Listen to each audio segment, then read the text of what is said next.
Kompas Aceh.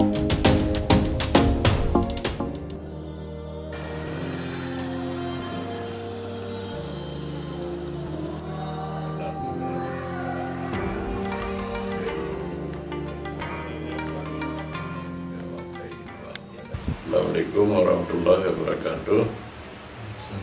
Bahwa saya pertipahnya adalah perti ulama ulun jadi masyarakat hanya nak seperti tanda cita ulama, mudah-mudahan dukung percayaan kepada masyarakat Pidi Khusus Umumnya Aceh, mudah-mudahan dukung percayaan. Demikian harapan tuan. Sekian dan terima kasih. Assalamualaikum warahmatullahi wabarakatuh.